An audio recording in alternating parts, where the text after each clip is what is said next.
Hi అండి, నేను మీ శశిని. Welcome to Shashi's కుషైన్. ఈరోజు నేను బ్రేక్ఫాస్ట్కి పెసరట్టు చేశానండి. టేస్ట్ అయితే చాలా బాగుంది.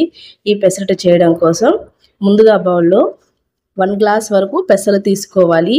ఏ గ్లాసులో అయితే పెసలు తీసుకున్నామో అదే గ్లాసులో 1/2 గ్లాస్ వరకు రైస్ వేసుకోవాలి. ఇందులో వాటర్ వేసుకొని ఓవర్ నైట్ నానబెట్టుకోవాలండి. పెసలు ఎంత బాగా నానితే మనకి ఈ అట్టు అనేది చాలా బాగా వస్తుంది. చూడండి, ఓవర్ నైట్ నానిది పెసలు అంతా కూడా ఎంత బాగా ఉబ్బిందో. ఈ పెసలుని అన్ని మిక్సీ జార్లో వేసుకోవాలి. ఇందులో 4 పచ్చిమిర్చి, 5 వెల్లుల్లి, 2 ఇంచుల అల్లం వేసుకొని కొద్దిగా వాటర్ యాడ్ చేసుకొని పేస్ట్ చేసుకోవాలి. చూడండి, ఈ విధంగా పేస్ట్ చేసుకొని బౌల్లో వేసుకోవాలి. ఇందులో రుచికి సరిపడా సాల్ట్ వేసుకొని అంతా బాగా కలుపుకోవాలండి. ఈ బ్యాటర్ కన్సిస్టెన్సీ అనేది ఈ విధంగా ఉండాలండి. అప్పుడే మనకు అట్టు వేసేటప్పుడు మనకి క్రిస్పీగా వస్తుంది. పెసరట్టుకి కాంబినేషన్గా చట్నీ ప్రిపేర్ చేసుకుందామండి.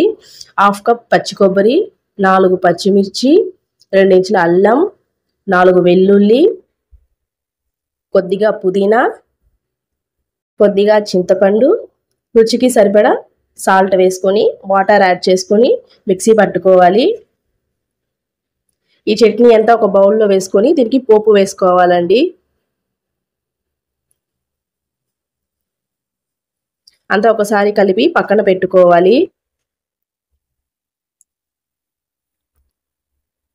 వేరే బౌల్ తీసుకొని అందులో సన్నగా కట్ చేసుకున్న ఉల్లిపాయ ముక్కలు, సన్నగా తురిమిన 1/2 కప్ క్యారెట్, సన్నగా కట్ చేసుకున్న పచ్చిమిర్చి, కొద్దిగా కొత్తిమీర, 1 స్పూన్ జీలకర్ర వేసుకొని బాగా కలిపి పక్కన పెట్టుకోవాలి.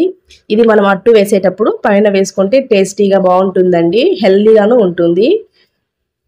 తవా మీద 1 స్పూన్ ఆయిల్ వేసుకొని ఆనియన్తో ఇలా చేశారంటే దోశలు అనేది తవ్వాకి అతుక్కోకుండా బాగా క్రిస్పీగా వస్తాయండి.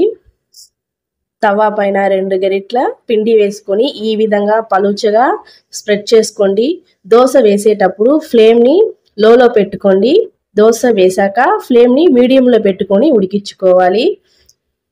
ఈ అట్టు పైన మనం కట్ చేసుకున్న ఆనియన్, క్యారెట్ తురుము అంతా వేసుకొని ఆయిల్ కానీ గీ కానీ వేసుకుంటే టేస్ట్ చాలా బాగుంటుందండి. గీ వేసుకుంటే ఇంకా బాగుంటుంది.